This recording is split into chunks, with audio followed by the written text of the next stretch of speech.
किन्नौर से भाजपा के पूर्व प्रत्याशी हिमाचल प्रदेश वन विकास निगम के पूर्व अध्यक्ष रहे वरिष्ठ भाजपा नेता सूरत नेगी ने मंत्री जगत सिंह नेगी के हालिया बयान पर कड़ा पलटवार किया है। उन्होंने मंत्री के बयान को निंदनीय बताते हुए कहा कि यह जनजातीय समाज की भावनाओं को आहत करने वाला है। प्रेस वार्ता के दौरान सूरत नेगी ने कहा कि मंत्री जगत सिंह नेगी ने राज्यपाल के कार्यकाल को जनजातीय विरोधी बताकर एक संवैधानिक संस्था को ठेस पहुंचाने का कार्य किया है। उन्होंने कहा कि राज्यपाल किसी भी राजनीतिक दल से संबंधित नहीं होता है, बल्कि वह संवैधानिक पद पर आसीन होकर पूरे प्रदेश का प्रतिनिधित्व करता है। ऐसे में राज्यपाल के बारे में इस प्रकार की टिप्पणी करना बेहद दुर्भाग्यपूर्ण और निंदनीय है। सूरत नेगी ने आरोप लगाया कि जगत सिंह नेगी लगातार जनजातीय समाज के हितों के खिलाफ बयानबाजी कर रहे हैं। उन्होंने कहा कि मंत्री का यह बयान उनकी जनजातीय विरोधी मानसिकता को उजागर करता है। उन्होंने कहा कि जनजातीय क्षेत्रों के अधिकारों और हितों की रक्षा करना सरकार की जिम्मेदारी है, लेकिन इसके बजाय मंत्री ऐसे बयान देकर मुद्दों से ध्यान भटकाने का प्रयास कर रहे हैं। 3 वर्षों का जो कांग्रेस का कार्यकाल हिमाचल प्रदेश में रहा है और विशेष रूप से किन्नौर विधानसभा के विधायक और सरकार में मंत्री जगत सिंह नेगी जी का समय समय पर जो वक्तव्य, चाहे वो श्रद्धेय मोदी जी के बारे में हो, चाहे वो आदरणीय जयराम ठाकुर जी के बारे में हो, और चाहे महामहिम राज्यपाल जी के बारे में हो, समय समय पर ऐसे वक्तव्य वो देते रहते हैं जिससे उनके पद के गरिमा को ठेस पहुंचती है और उसके साथ साथ जिस क्षेत्र को रिप्रेजेंट कर रहे हैं उस क्षेत्र की जनता को उसका नुकसान होता है, खामियाजाना भुगतना पड़ता है।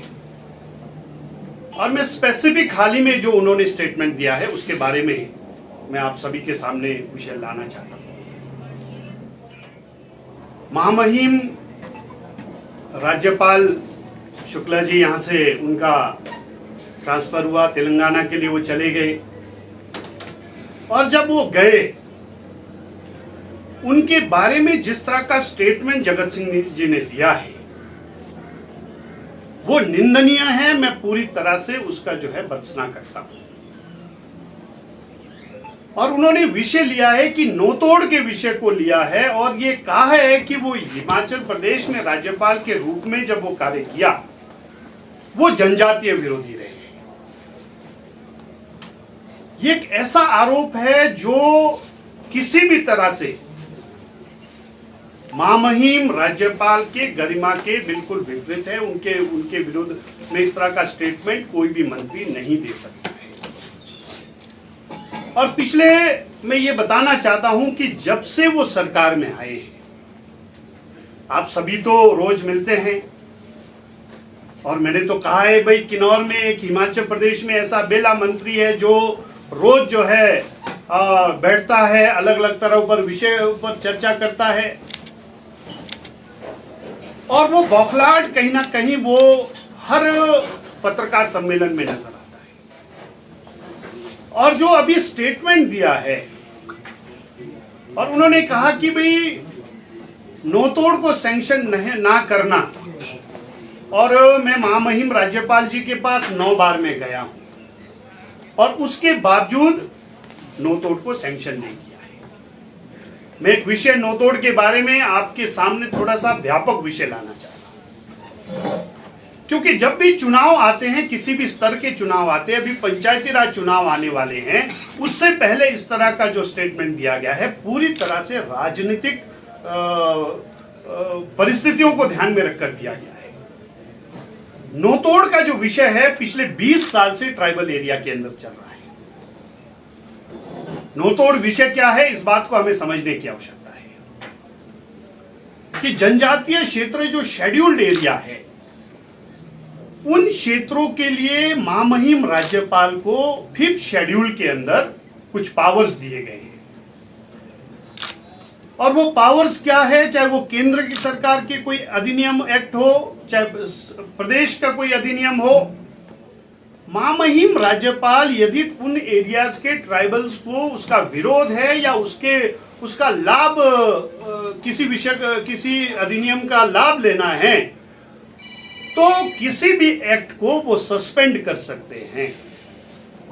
और यहां पर हम नौतोड़ की बात कर रहे हैं तो नौतोड़ हिमाचल प्रदेश में जब फॉरेस्ट कंजर्वेशन एक्ट 1980 आया उसके बाद जो है नौतोड़ बैन हो गया, बंद हो गया। लेकिन ट्राइबल एरियाज के अंदर 98 तक जो है नौतोड़ मिलता रहा है। और अगर यदि अभी हमने नौतोड़ दिलाना है और जिस पावर के बारे में वो बात कर रहे हैं, महामहिम राज्यपाल को जो अधिकार है 5th शेड्यूल में सेक्शन 5 सब सेक्शन 1 के अंदर जो अधिकार दिया गया है उसके तहत यदि हिमाचल प्रदेश के शेड्यूल्ड एरिया को नौतोड़ देना है तो एफसीए को सस्पेंड करना पड़ेगा। और मैं ये पूछना चाहता हूं जगत सिंह जी से, आप अभी महामहिम राज्यपाल जी को के बारे में प्रश्न खड़ा कर रहे हैं कि ये भारतीय जनता पार्टी की सरकार द्वारा जो है अपॉइंटेड राज्यपाल है, इसलिए आप प्रश्न खड़ा कर रहे हैं। लेकिन मैं ये कहना चाहता हूं कि पिछले 20-25 वर्षों से ये जो है विषय नौतोड़ का रहा है। और आपके सरकार के केंद्र में आपकी सरकार थी 4 से लेके 14 तक, और 4 से लेके 8 के बीच में भी 7 दिसंबर तक आपकी सरकार रही। और हिमाचल प्रदेश के अंदर महामहिम राज्यपाल आपके केंद्र की सरकार के द्वारा अपॉइंटेड थे, तब आपने इसको क्यों नहीं किया? वास्तविकता यह है कि ट्राइबल एडवाइजरी कमेटी की स्टेट में एक बॉडी है जिसमें विशेष रूप से ट्राइबल एरियाज के पावर होते हैं। और 2006 के अंदर इसी नौतोड़ विषय को लेके उस टीएससी मीटिंग में यह विषय आया था। तब भी विधायक जगत सिंह जी थे किन्नौर से और प्रदेश में कांग्रेस की सरकार थी। और उसके अंदर एक रेजोल्यूशन पास हुआ कि अब हिमाचल प्रदेश के अंदर ट्राइबल्स को जो है नौतोड़ सिर्फ लैंडलेस लोगों को दिया जाएगा। ये पास हुआ है। और 1975 में लैंडलेस लोगों को देने का एक जो है अधिनियम हिमाचल सरकार ने पास किया, उसके अंदर लैंडलेस का डेफिनेशन दिया गया है। और वो डेफिनेशन क्या है? जिसके पास भी बिल्कुल एग्रीकल्चर का लैंड नहीं है उसको लैंडलेस कहा जाएगा। तो जब 2006 के अंदर आपने ये अधिनियम पास किया कि सिर्फ लैंडलेस लोगों को दिया जाएगा, तो इन्होंने एक और गुमराह 2014 के अंदर किया। ये एफसीए को सस्पेंड करने का काम 2014 में इन्होंने किया। जब 2014 के अंदर सस्पेंड किया गया एफसीए को, और ये पूरा शोषण हिमाचल ट्राइबल एरियाज के अंदर किया गया कि हमने नौतोड़ खोल दिया है, लेकिन जब तक 2006 का लैंडलेस का जो आपने कंडीशन लगाया था, जब तक उसको रिमूव नहीं करते, उसको सस्पेंड नहीं करते, आप नौतोड़ आप एग्रीकल्चर लैंडलेस लोगों को आप दे ही नहीं सकते। पहली बात तो 2014 के अंदर लोगों को गुमराह करने का काम हिमाचल प्रदेश में किया, और उसके अंदर आप लोगों ने उसको 2014 के अंदर जो सस्पेंड किया गया एफसीए को, आपने बहुत मजेदार बात उसके अंदर देखा। इन्होंने एफसीए को सस्पेंड किया लेकिन उसमें कंडीशंस लगाए गए, और ये हवाला ये दिया कि फिर शेड्यूल के अंदर सेक्शन 5 के अंदर जो प्रोविजन है, महामहिम गवर्नर ट्राइबल एरियाज के अंदर जो एक्ट को सस्पेंड कर सकते हैं, इन्होंने सस्पेंड तो किया, लेकिन हम ये डिमांड कर रहे थे कि 5th शेड्यूल में सेक्शन 5 सबसेक्शन 1 के तहत इसको जो है ट्राइबल एरियाज में सस्पेंड किया जाना चाहिए। उसके तहत क्या होना था? उसके तहत ये होना था कि एफसीए इधर सस्पेंड होना था, और उधर जो है 1968 जो नौतोड़ रूल है उसके तहत लोगों को जमीन मिलनी थी। जमीन ऐसी तो नहीं मिलेगी, नियम होगा, कानून होगा, उसके तहत ही मिलेगा।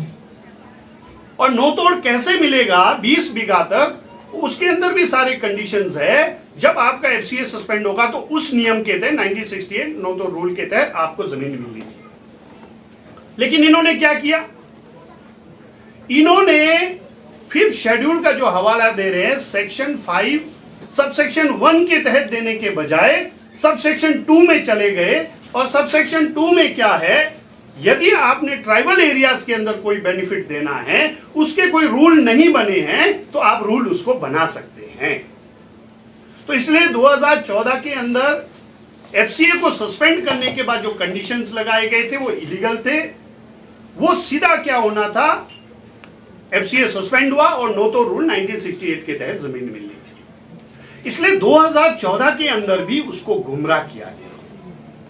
जब हिमाचल प्रदेश के अंदर 2017 दिसंबर के अंदर भारतीय जनता पार्टी की सरकार आई, हिमाचल प्रदेश के अंदर श्रद्धेय जयराम ठाकुर जी मुख्यमंत्री बने और मुझे फॉरेस्ट कॉर्पोरेशन के वाइस चेयरमैन के रूप में जिम्मेदारी मिली और उसके साथ साथ एक एडमिनिस्ट्रेशन की दृष्टि से किन्नौर से भारतीय जनता पार्टी का विधायक नहीं होने के कारण सरकार से समन्वय का मुझे जिम्मेदारी मिली। तो हमने इसको स्टडी किया तो ध्यान में आए कि ये त्रुटियां हैं और टीएससी की जब मीटिंग हुई उसमें हमने 2006 का ये जो लैंडलेस का कंडीशन था हमने उसको रिमूव किया। जयराम जी उसको चेयर कर रहे थे माननीय मुख्यमंत्री के रूप में, और 2014 के अंदर जो सस्पेंड किया गया था और जो कंडीशंस लगाए गए थे, जो इलीगल तरीके से कंडीशन लगाए गए थे, उसको भी हमने रिमूव करने का काम किया। और जो आज बड़ी बड़ी बातें जगत सिंह जी कर रहे हैं, ये दोनों समय में जगत सिंह जी विधायक थे किन्नौर से, 2014 के अंदर भी 2006 के अंदर भी।